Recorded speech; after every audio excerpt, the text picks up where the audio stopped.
So on trots the field goal unit, and wow, this is going to be a challenge here. This was the old NFL record distance for decades, a 63-yard attempt. And this kick is not going to be close. It's well short, well right to boot. And this score will stay right where it is. So without making excuses, you have to figure that this rain has had an impact now on both of his missed field goals. It's one of those situations really difficult to practice for and tough to prepare yourself against. It's just a whole different animal kicking in the rain, and we've really seen him struggle. Well, now they'll start 3 yards shy of midfield after that long 57-yard miss. They'll try and start this drive in the air.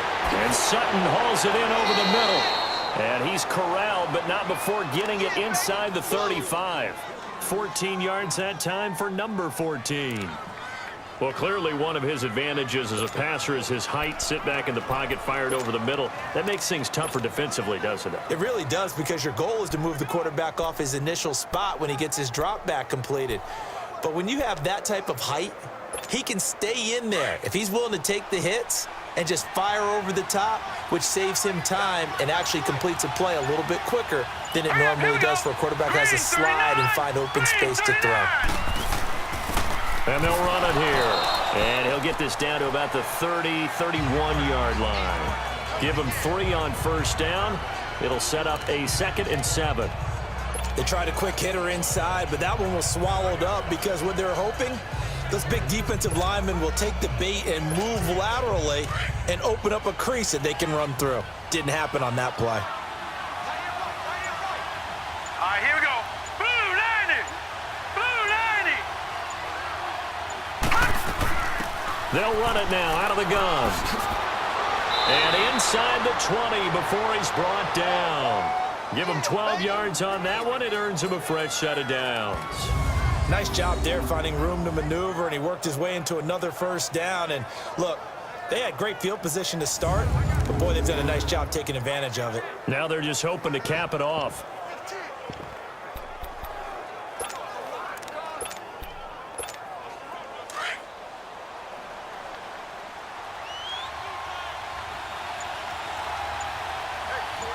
Now let's go!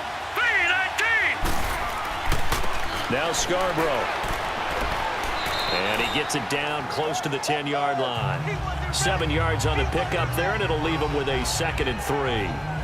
And that looked like some pretty easy yardage there right up the gut. And he's a guy that has some height to him, so when you don't have to drop a shoulder or create or get through contact or trash, makes it a lot easier to stay upright, see the field, and make a run as we just saw there.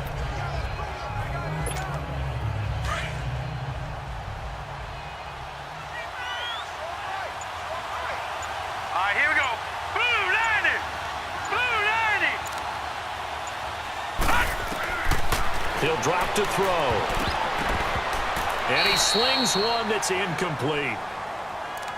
Well, pretty good coverage there, and both of these defenses, they've had good coverage throughout this one. No doubt about it, and in today's NFL, where we're used to a bit more scoring, this feels almost like a well-pitched game in baseball on both sides, where the tension continues to build. Who's going to make the big play? He's got a man. It's Sutton that's complete. And he has the first down before he's tackled at the 5. They're able to convert on 3rd down, and that sets up a 1st and goal. And they're on 3rd and short. They just tried to spread the field. It worked. And I think that the spreading of the field, the extra receivers, has really become the next in the evolutionary chain in the NFL. Go all the way back in that situation, you're handed to the fullback, right? As we evolved, maybe you pitched it to your tailback. Now you spread the field, and you have your choices of where to throw it and complete it for a first down. Here we go now. Green 39. Green 39. They'll try and run for it on 1st and goal. And he'll get blown up behind the line of scrimmage. Back at the 6. It's a loss of a yard there, and now 2nd down. Anytime you call an inside running play, you just know there should be a lot of congestion there. You're counting on your offensive line to take control of the line of scrimmage. That didn't happen in this case, and that play got bottled up. Green 39! Green 39! Out of the gun, they'll look to throw. And he rifles one incomplete. Brandon, some of those windows to throw the football that exist when you're between the 20s, they don't exist when you're this close to the goal line.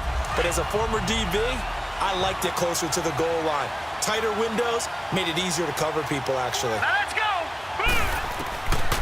Now back to throw.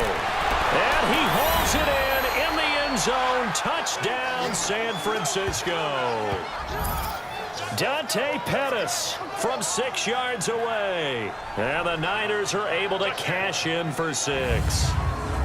On those slants, everything happens so quickly. What makes it work?